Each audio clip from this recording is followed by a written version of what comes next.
It's great to have so many people on this first orientation call for Recovery Advocacy Project. Looking forward to 2022. My name is Ryan Hampton. I'm the organizing director here at the Recovery Advocacy Project.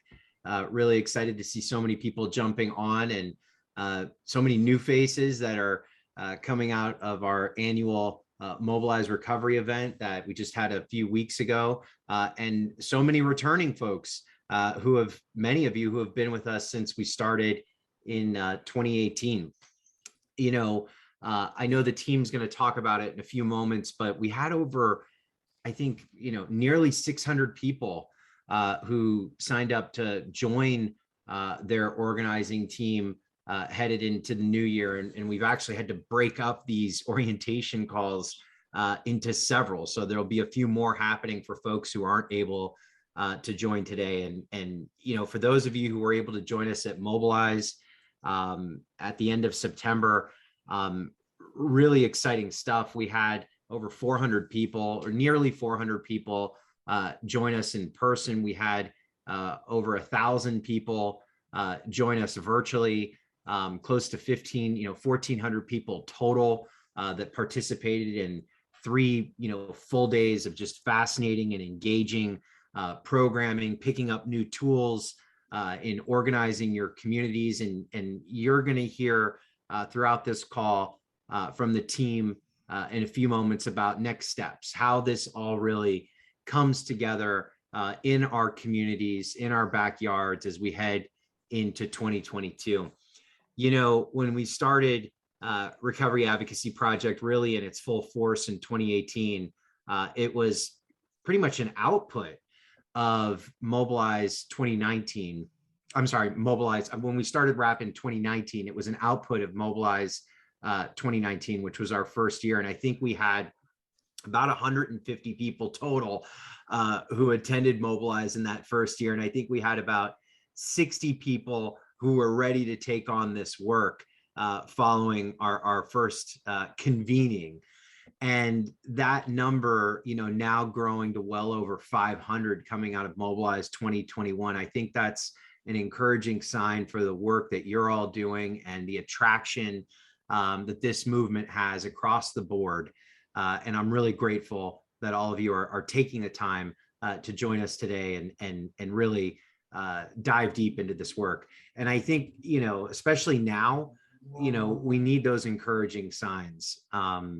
We need, that positivity, because as it stands, and I know a lot of this isn't new news, especially for folks on this call who do this work every day, but overdose numbers have hit another historic high. The CDC revised their data just a few short weeks ago. It shows that 97,779 people lost their lives to a preventable overdose between March 2020 and March 2021. About 63% of those overdoses are from fentanyl-related deaths. I think we all feel in the work and in our backyards and our homes, the ground pretty much shifting underneath us daily with respect to solutions that our communities need. SAMHSA also reported in the NISDA study that just came out about a week and a half ago that 40 million Americans reported having a substance use disorder in 2020. So it really goes without saying that your work, this work, the work that we'll do together moving forward has never been more important. We had a really, I think, positive year with RAP last year, and Aaron, I'm pretty sure, is going to go through the numbers, but there was well over 1,000 organizing meetings that took place in the midst of a global pandemic across the country with your teams. We had dozens of pieces of legislation that we contributed to or worked on that were passed, forward-thinking progressive legislation on this issue in state houses. And I just can't wait to see, what the next year brings for this community and our organizers all around the country. So I'm looking forward to working with each and every one of you. Hopefully, we're going to get on the road soon and be able to start to see each other more in person, although we will continue hosting the majority of our work online and virtually. This has worked out really well, I think, for many of our teams across the country. And before I introduce Aaron, who's going to kick us off, I want to share with you just some of the highlights from Mobilize 2021. We just released the highlight reel earlier this week, and we're going to share that. And then Aaron's going to take over. And again, thank you all for taking the time to join us this afternoon. And hopefully we'll be able to see each other in person soon as we get on the road. Garrett, do you want to share the video? Recovery is a family of choice. We're going to bring ourselves into this space and allow us to bring our identity. Go find that place where you can make that change happen, because it is within each one of us. The energy of joy and love and connection starts to emerge. There's power in our stories and power in the things that we've been through. Stand up right now and give yourself an applause, a hug, a pat on the back, because you have been the addiction safety net in this country during the pandemic. But it begins with hope. I went from getting sober be this place of shame and fear to it being a source of pride and community. As long as we surround ourselves with those that love us and only want the best for us, we will be not just surviving in recovery, but thriving in our recovery journeys. You got to make recovery fun. Are we ready for this?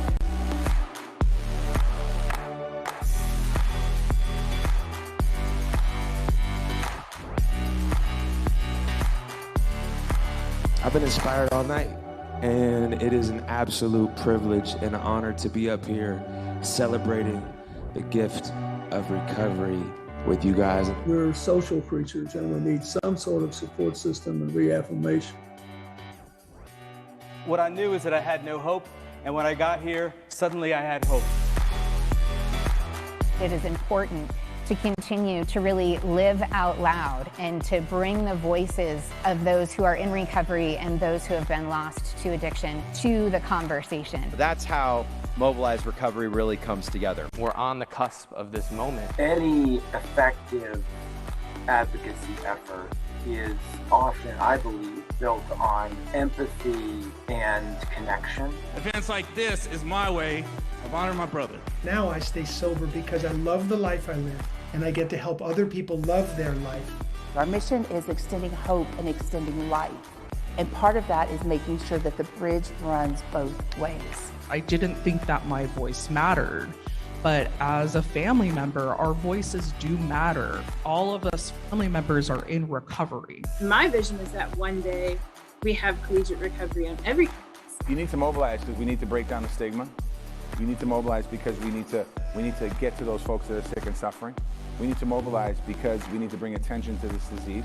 We can use technology to personalize treatment to people where they are inexpensively so that underserved, highly marginalized, highly stigmatized populations can get the same access as a billionaire would. When we welcome Americans in recovery into our schools, homes, and workplaces with open arms, our nation becomes stronger, healthier, and more inclusive. It's about allying and being together.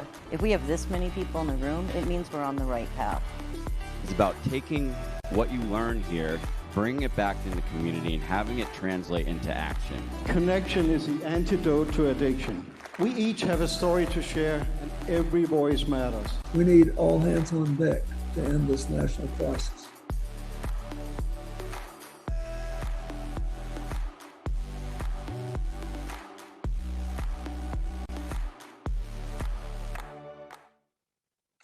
All right. That call to action of all hands on deck, right?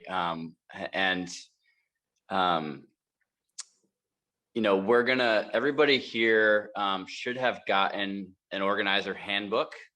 If you have not, so it's updated. So whether you were on the teams last year or just coming in, it is updated and up to date. And so one of the things that we're going to do is go through pieces of that guidebook. I would recommend that download it to your computer, put it on your laptop. It's something that is also, if you're talking to other people about these organizing teams and about Recovery Advocacy Project and about this advocacy movement, it is a great tool to pass on to folks, to really give them an idea of what this is and what it's not. Garrett just dropped it in the chat box and the attendance sheet. And so if you can click on that right now, that would be fantastic, to let us know that you showed up today. And so we're going to be going through different pieces of the guidebook together. It really goes step by step of what we thought people might have questions about. It is in that guidebook, and so we're going to talk about it, but also kind of go through each sort of section together. It is important to talk about what Recovery Advocacy Project is and what it's not. Really understand what the purpose and the role of the state organizing teams are, and kind of we'll give some examples of how some teams have really thrived and done an amazing job. And then we also have ongoing learning with Recovery Advocacy Classroom. We're going to talk about Inclusivity Caucus, Family Caucus, and then talk about some of the tools that you all already have at your fingertips, so that way the people on the grassroots level can have these organizing tools in their hands. And so we're going to talk a little bit about that. Next slide.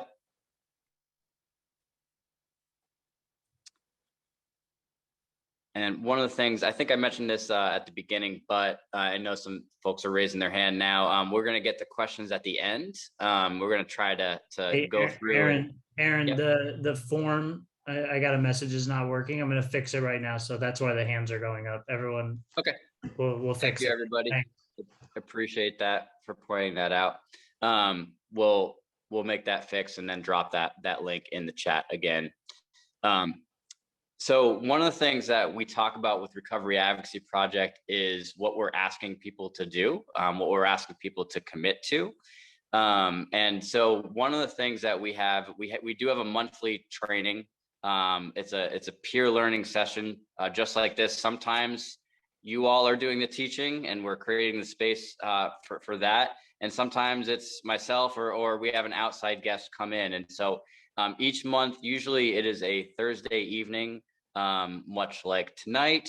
And so this seems to be a good time for everybody in terms of attending, because we had a lot of people participate in the first orientation and we have a lot of people on here tonight. So we're going to talk a little bit about who we are in terms of Recovery Advocacy Project.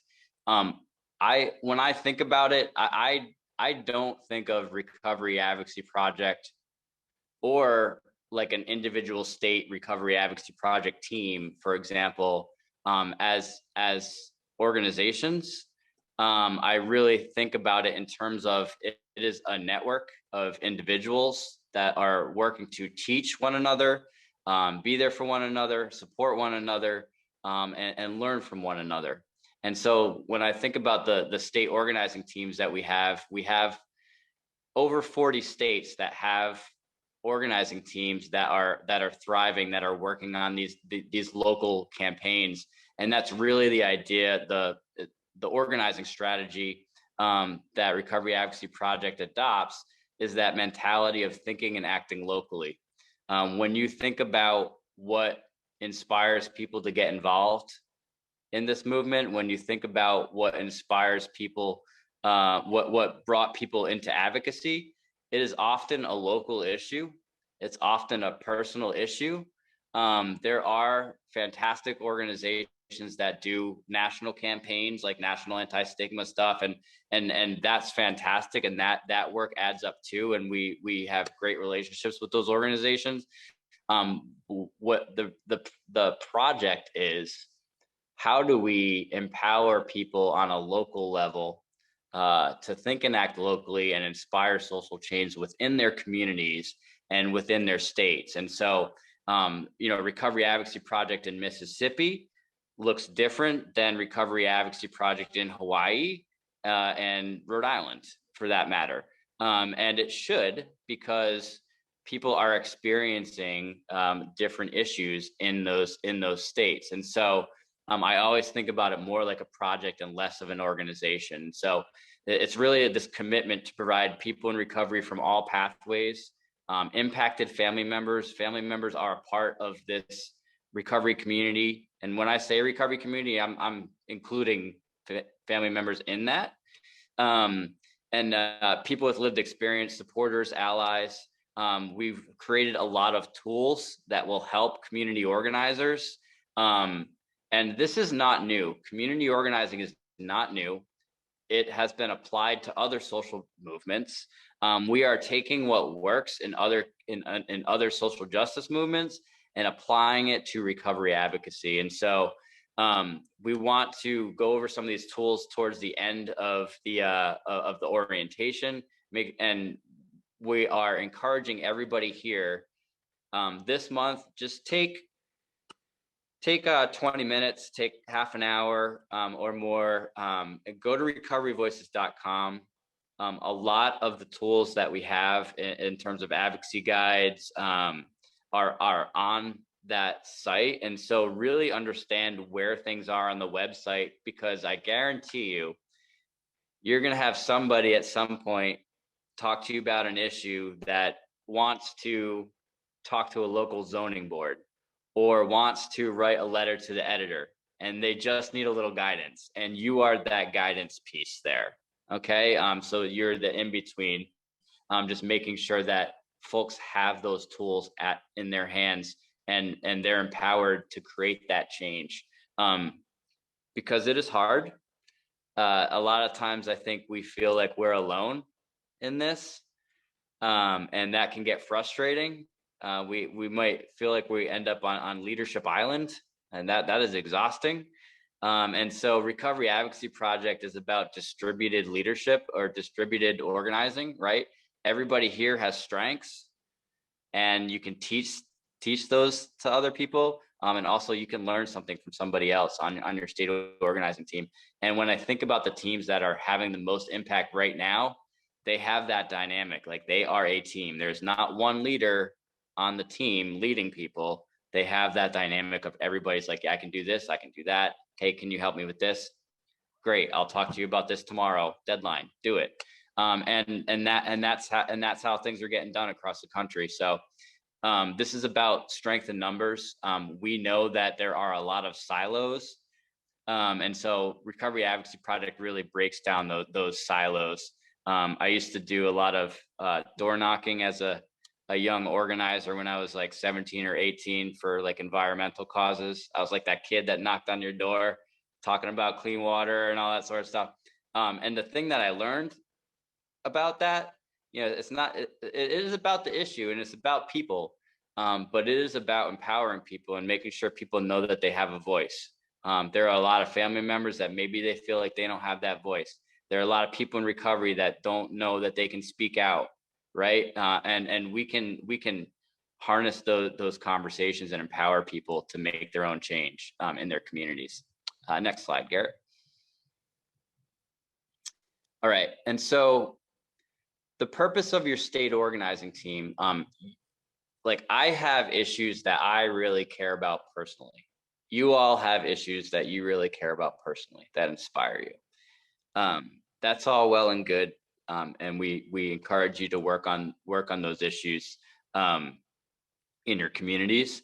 The purpose of the state organizing team is to listen to the grassroots community, to listen what's happening in your state, and go ahead and work with your team members to come up with either community or legislative-based solutions around what you are hearing in your community. And so that's why I say Recovery Advocacy Project looks different in every state. It really does. And so one of the things that we're asking people to commit to is to attend a bi-weekly. Well, bi-weekly means twice a month, not twice a week. But if you look it up in the dictionary, it says both. And so I feel like I need to be specific about that. So we're asking people twice a month, every other week, to join your state organizing team meeting. You work with your team to find a day and time that works for you, and that's like a recurring meeting. So like teams will meet every other Wednesday at 4 p.m. or every other Thursday at 6 p.m. And they keep that commitment to one another. And so literally we're asking people to commit to, that's 24 hours in an entire year when you think about it, twice a month. All right. And so I know it's spread out, but we're asking you to commit to an hour at a time. And so we're asking you to commit to one day out of the whole year, collectively. We just spread it out over an hour at a time. And the teams that have that camaraderie, that function well, they know what everybody on the team is doing. Those are the teams that they're showing up on their Recovery Advocacy Project team meetings. You'll have to excuse my cat. I'm sure you can hear her in the background. She'll make a cameo behind me in a minute, I'm sure. And so that's the commitment that we're asking people to do. And then also there's that once a month national training, peer learning sessions. And so you might be sitting there and say, hey, I have something that I can teach that's related to community organizing. Maybe about, you want to teach how a bill becomes a law, or you want to teach how to do a letter writing campaign that's effective, or you want to teach something around unifying harm reduction issues and recovery issues. Let us know what you want to teach others, and we can work to get you to do one of the peer learning sessions that we do on those Thursday once a month. The next one is going to be December 16th. That is the next training. I don't know if Garrett, if you want to drop that in the chat box now, people can sign up for December 16th training. Thank you, Garrett. So if you take a minute, please click on that. Give people a second. So in the chat box, you'll see that training there. And then by being an organizing team member, it gives you access to Recovery Advocacy Classroom. Each one of the links, so we created 12 different classes. And so you can really treat it as if you're going to a class. There are 12 different classes. There's stuff with media. There's stuff with diversity, equity, inclusion. There's stuff with community-based solutions. And so they're kind of in an order. They go 1 through 12. But you can skip around if there's a classroom that you really are inspired by and empowered by, just go take that class, and it's there for you to take on your own time. You can take it whenever. It's always there for community organizers, and you can share that content and the videos that you find in the classroom. You can share that with other advocates. People ask us that all the time. Can I share this with others? Yes, that content is to share with other people in your communities and other people in your state. Garrett is going to talk a little bit about Recovery Advocacy Classroom and how to actually get access to it in a minute. But this is about bringing like-minded individuals together. We all come at this in different, we're all inspired in different ways. I'm a person in recovery since September 6th of 2003. My advocacy started in 2006. Like, I did not speak out for the first 3 years of my recovery. So I understand if you're sitting here and you're like, this is all very new, some of it's a little scary, like, it's okay. Like, let it be scary. There are team members that will help you through that. And if you're a family member here, welcome. I'm so glad you're here. If you are just a supporter of recovery, you're in the right place. And so I appreciate you all being here. But being on those state team meetings, you really get to see like-minded individuals come together and work together towards those community changes. Garrett, I know Garrett's here too. I don't know if you wanted to jump in, but so we have about like across the country, I mentioned we have more than 40 states that have state organizing teams. We have a couple that are just kind of getting started, like Ohio, Hawaii, and Oregon are kind of getting started right now. And so if you're in that beginning phase and maybe you're the only person that's raised their hand and says, I want to get things started in my state, that's great. We will work with you. I'll sit on the Zoom with you every other week until we build those core advocacy teams across the state. I want to introduce another organizer with Recovery Advocacy Project. You might have seen him on the organizing team meetings. Garrett Haid or myself are usually on your state organizing team meeting. So I wanted to give Garrett a couple minutes. We have the tool that you see there is in your organizing book. It says Recovery Advocacy Project. It has a scanning code there. So if you want to bring a friend or a relative onto the state organizing team, have that conversation with your team, and then have that person scan that QR code on that sheet, and they can join the team there. Garrett, I wanted to pass things on to you. Sure. Thanks, Aaron. And thank you everyone for being here. My name is Garrett Haid. If you don't know me or I don't know you, I'm a person in long-term recovery. I'm pretty sure looking at the, almost 100 people here that I know most of you or have spoken to you at some point. But if I haven't, hi. Like Aaron said, not only is this here on the screen, this PDF is in your guidebook, but we'll also send a separate copy because that is a question that comes up. I have people that I want to invite. If you send them this PDF, they can scan that code and they will automatically be directed into signing up, and we can pass along the information to get them involved in your state teams. But, I think Aaron touched on a few really important pieces. And one, when I got into advocacy, I was volunteering for a lot of national organizations, and like Aaron said, and like if you've been involved in Mobilize Recovery, we're all working very well together. Everybody has their kind of lane. But when I was doing that, I was living in a recovery residence at the time, and I was working on, like Aaron said, national stigma campaigns and massive federal legislation that, since then has come to fruition and some has passed. But as I was doing these really big national events, my friends were overdosing and dying in the home that I was living in, right? And the work that we were doing at this national level was not translating down into my local community. There was no resources, there was no naloxone, there was no overdose prevention plans. And it kind of sparked this idea that what if we could just change what was happening in the local community there, which like many of you have done over the years. And I think that's really, an important missing piece to the recovery advocacy movement is affecting change at a local level can sometimes happen much quicker and be much more sustainable and transfer up from the bottom up to the top, right? So that day that when we said enough is enough, there was no naloxones in the homes in our local community. We organized, right? And 100 of us got together and we all registered to vote, and we got in touch with our congresswoman, and we got in touch with our state senator, and we got in touch with our insurance commissioner. And long story short, we were able to pass a law.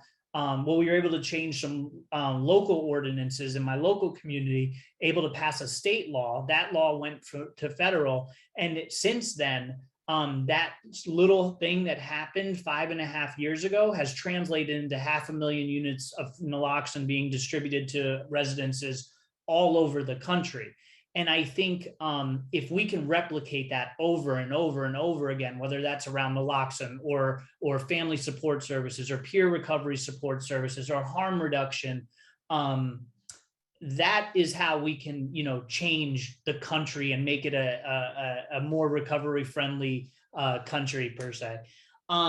So I think, when we come into these state organizing teams, and just for example, like me, as somebody who was incarcerated multiple times because of substance use disorder and who found myself homeless, personally, I care very deeply about justice reform issues. I care very deeply about recovery housing, but that might not be necessarily what my community needs or is asking for at this present moment. So if I'm listening to my community and it's syringe service programs or peer recovery support services. That's where I should rally around the needs of my community at any given moment. And the last part about this is, I think, we tend to have the organizing mentality of sometimes, advocating in silos. So if I'm a family member, I'm fighting for family recovery support services. If I'm in recovery, I'm fighting for more, treatment because that saved my life. Or if I'm a peer recovery support specialist, that's what I'm fighting for. But what if we all came together and advocated for one thing at a time or two things at a time, or prioritize based on the needs of the community? We can be a very large, powerful constituency. So I think, the most exciting thing for me when I get to pop into these state organizing team meeting is that it's family members, it's people who are involved in harm reduction work, it's people who are involved in the treatment industry, it's people who are peers, it's family members, it's all together, working together. And I think that is the crux of what we are trying to do. And I think, with all of you here on this call, that's what we can accomplish. So I'm going to click on to the next slide. And Aaron touched on this, so I just wanted to let you know, we try to anticipate everything that is going to be asked or is going to be needed. And we've built this recovery advocacy classroom. So at any point in time, if you feel you want to learn something, or maybe you work for an organization and one of your colleagues is like, I have a media interview tomorrow, what do I do? Like, you have the ability to pass on this information to them and learn for yourself about it. But you can pop into these recovery advocacy Google classrooms, and we kind of put them, like Aaron said, in an order. So we really suggest starting with these 4. And I don't want to go line through line because I want to give people time to talk and ask questions and turn the chat back on. But go through your guidebook. Each of these links you can click on if you're going from the PDF. It'll bring you into the classroom, and start with the 4. Look at the other topics, pop in when you can, and learn and share with others the information that's in there. Like I said, working with the media. If you attended Mobilize, whether you were in person or virtually, and maybe there was some breakout sessions that you really wanted to go to, but they were operating at the same time as another one, we built a Mobilize Recovery archive. So everything from Mobilize Recovery is in there. You can go back and watch at your own leisure. And really, I really encourage everyone, pop in here, see what interests you, see what others, where you might want to share the information with others. It's all available to you. There's 2 technical things.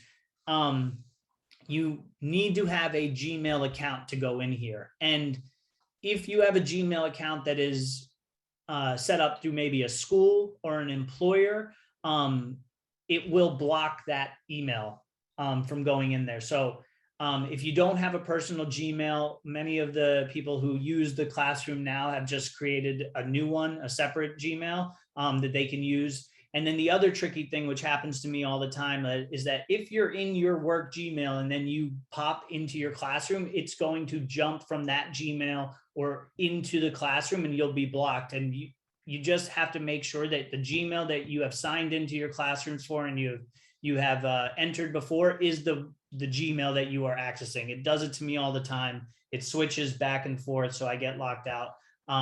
If you have any questions or trying to get in or have problems, just email Aaron and I, and we'll do our best to walk you through how to get in.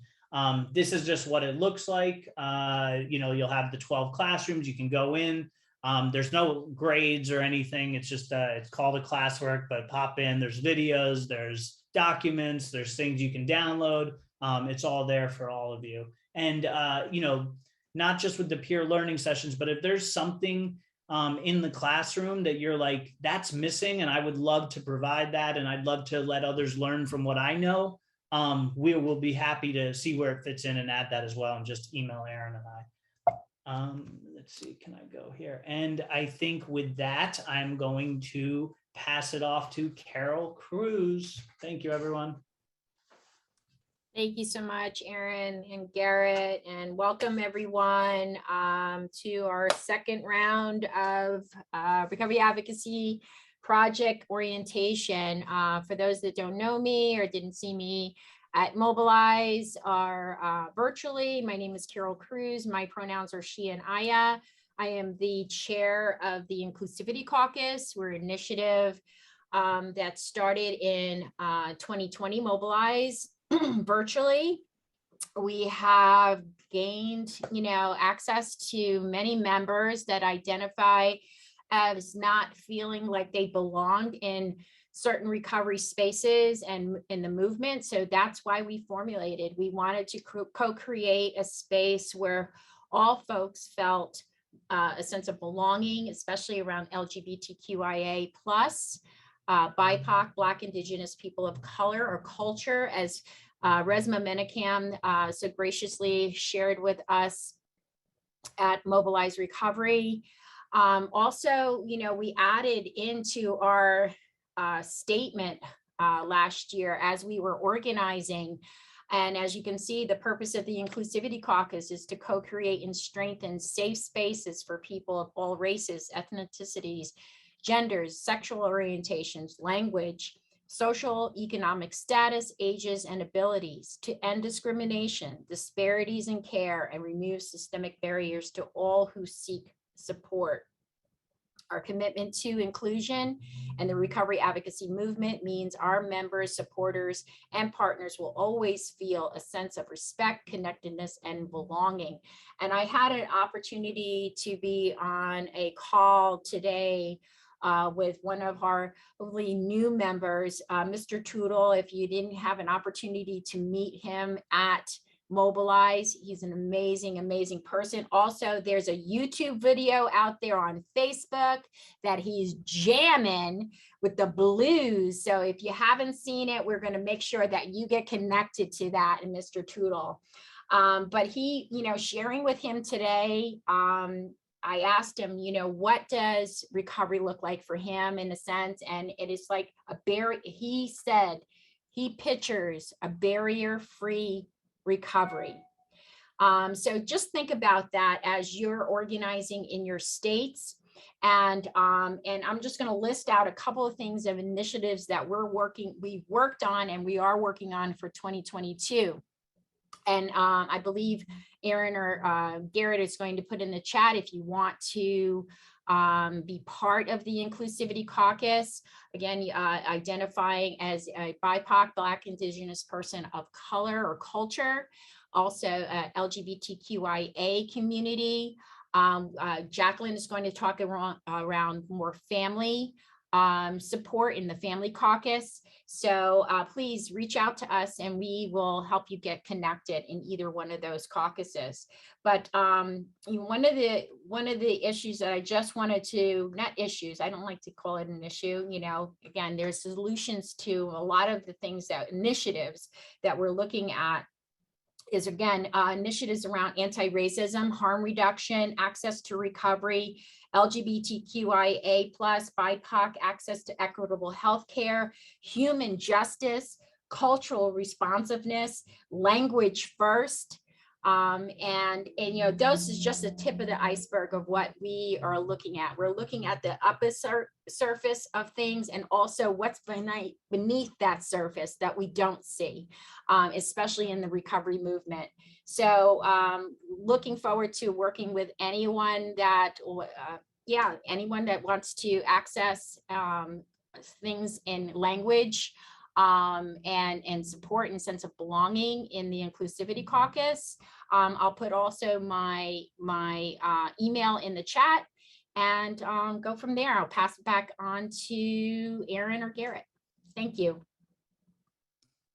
Thank you, Carol. And again, we put it in the chat. So if you have any questions or you identify as somebody who wants to be involved in that, all you have to do is fill out that form. And also Carol said she put her email in the chat, so you can always reach out to her as well. And I am gonna move next to, as my mouse does it, Jacqueline. Wait, back, there it is. Thanks, Garrett. Thanks, Carol, Aaron. Hi, everyone. I'm Jacqueline Brown. My pronouns are she, her, hers. I live in Mesa, Arizona, and I am an impacted family member. In 2010, my younger brother, Mark, was involved in a car accident, and he was ejected from his vehicle and was in a wheelchair for a couple months. And during that time frame, they gave him all the oxycodone he could want. And once that ran out, I feel like this is a story that many have heard. He transitioned into heroin. And throughout the years, he had gone in and out of recovery, tried to do it on his own, tried to go into rehab, all of that. But in 2018, on November 16th, he passed away of a heroin overdose. And after that happened, I didn't really quite know what to do, but I do remember being very angry because of a lot of the things that I saw online in regards to the stigma. Because in regards to his substance use disorder, I didn't think it was something that it was anything that I should talk about, because it was not my place to really say anything. But also with our family, because of the stigma and how someone may view my brother, how someone may view my parents, it was something where we didn't openly talk about it. But once my brother passed away, honestly, I got this mentality of, I don't really care anymore. So I really started to speak up in regards to the stigma surrounding substance use. And I became a Shatterproof ambassador. And again, it was good to do that, but I felt like maybe something's missing because everything is on a national level. I wish I could do something here locally. And I got an invite to Mobilize Recovery in 2020. And I remember thinking, like, I don't think I should go to this because I'm not in recovery. I'm just a family member. And Lynn at Shatterproof just assured me, like, you should go. I think it'd be a good experience. I was like, all right, it's 2020. I don't have anything else to do. So I did go. And when I went, I remember feeling very intimidated by the amount of people who were like CEO, director, president. And I'm like, Shatterproof ambassador. So I felt like, okay, I really, really don't belong here. And I remember we went into our first breakout room, and I was with 3 other women who work in the recovery field. And I remember thinking, I really do not fit in. And so I just blurted it out because that's who I am. And I'm like, hey, by the way, I don't think I belong here. I'm just a family member. I lost my brother to an overdose. You know, I'm not in recovery. And one of the women said, but yes, you are. You are in recovery. You're recovering from the loss of your brother. And at that point, I never even thought of it like that. I always felt like, who am I to say anything, because I couldn't help my brother recover. So who am I to do this? And from that point on, I have always felt very much a part of this community within RAP. If you haven't been a part of RAP before, Family Caucus is something that's been brewing for a while now. And I think now there are a lot of people that have been asking about it. So it is something where we do want to create an official, like, figure out what our goals are going to be. That will start in January for like a first official meeting. But one thing I did think of between the last orientation and this one is the holiday season is very tough for us family members. And I'm not going to speak on behalf of everyone, but I really don't like the holidays because things are not the same. And so I thought it might be a good idea to kind of almost have like a holiday grief type session, just like an open space to kind of meet the other family members that want to join Family Caucus, and just kind of have a time frame for us to just kind of talk about those things we can't necessarily talk about everyone else who's, you know, merry and bright and all that. So I will be co-facilitating that with Patty Vargas, who is in California. She is a parent coach for Partnership to End Addiction. And we are planning to do that. There will be 2 dates for it. One will be December 2nd, which is a Thursday at 7 p.m. Eastern. And another one will be December 13th, which is a Monday at 7 p.m. Eastern. And if Garrett or Aaron can drop the sign up for the Family Caucus. If you sign up there, I will go ahead and send you the invite for those 2 times. Feel free to show up to both if you want, just one. But if you do need some sort of support, if this is your first holiday season without your loved one, or this will be my third, it's definitely a good place for you to show up. So hope you guys attend, and I hope you join the caucus, and I'll send it back to Aaron. All right. Thank you, Jacqueline. And Jacqueline is just this amazing example of, and I like that you shared that story of you showed up at Mobilize and you're like, oh, am I supposed to be here? And, you know, just by meeting other people and stepping into your organizing, you just embraced it, and it's just amazing. And I'm thrilled that you're going to be leading or organizing with Family Caucus in 2022. And Carol, thank you.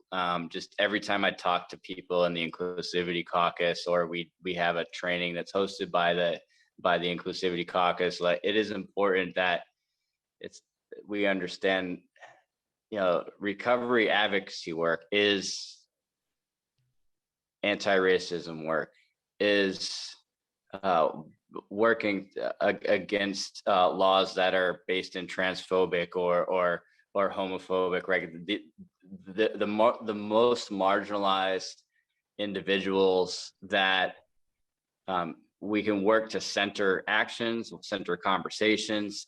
So I just wanted to thank you, Carol, and anybody that I've talked to in the IC, because that piece is really important. The intersectionality of these issues,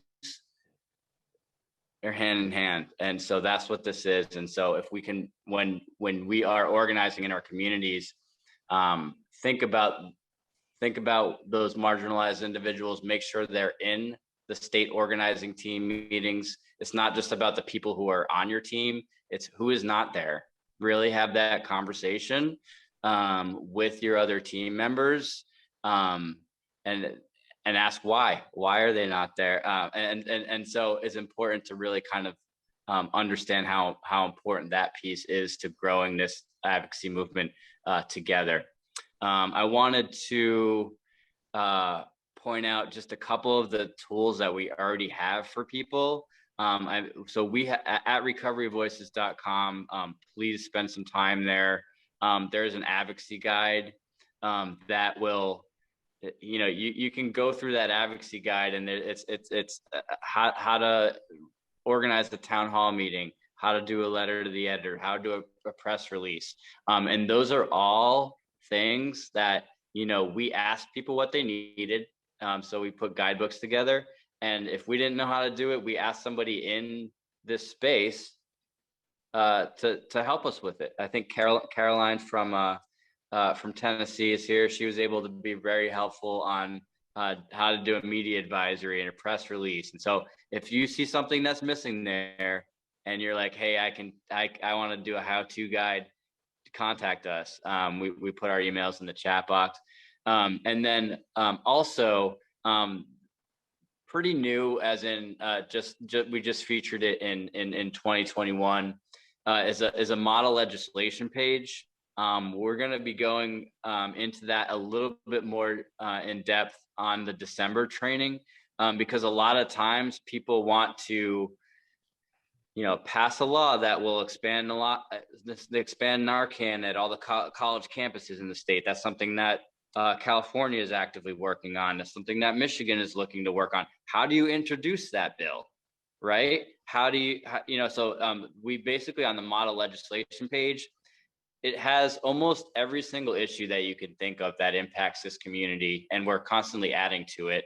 And if there is a state law that passed somewhere in the country on that issue, we put it there. So you can literally take that bill that passed in New Jersey that gets Narcan in all the high schools, or there's a bill in New Jersey, for example, that says that if 20% of the students that live on the college campus, if 20% of them live on campus of that college, they have to have recovery housing. They have to have collegiate recovery programs. Like, everybody here has an idea in their head that, hey, if this was implemented, if this policy was implemented in the state, things would be better. People would be able to have more access to recovery support services. So sometimes it's about like taking that idea and making it a reality, because I guarantee you it's passed somewhere else in the country. And remember, I mentioned that the teams are looking to offer both community and legislative based solutions. And so that model legislation page has a lot of information on it. We built a vote recovery civic engagement page, which has everything you could possibly think of in order to do civic engagement around voter registration, asking candidates questions about recovery related issues or issues that around the criminal justice system, mass incarceration. There is, you can literally go there and click on whatever issue you want, and there will be information there. So if you want to go and talk to candidates about that issue that you care about, you can do it with some tools. And so you can register to vote right off the website. And so that is available as well. We have the capacity to do petitions. We have the capacity to do letter writing campaigns to elected officials. And these are digital tools, and we can teach you how to do all of that. If you want to learn how to draft petitions or do letter writing campaigns, we can help you, teach you. We can give you access to the digital tools, and we can teach you how to use those digital tools. And that's how a lot of our, and just since 2019, through events and petitions and letter writing, we have generated over 19,000, almost 20,000 action takers across the country that just signed a petition or wrote a letter to their elected official, or attended a town hall meeting. And all of that adds up. There's been 1,432 state organizing team meetings since 2019. And when you think about that is amazing. Garrett and I every Monday we go through state by state. And just this Monday, it was the first time that we went down all the states that have organizing teams, and we're just like, every single team is actively working on something, like has a campaign and running with it right now. And that's exciting. And so please explore recoveryvoices.com for the tools there.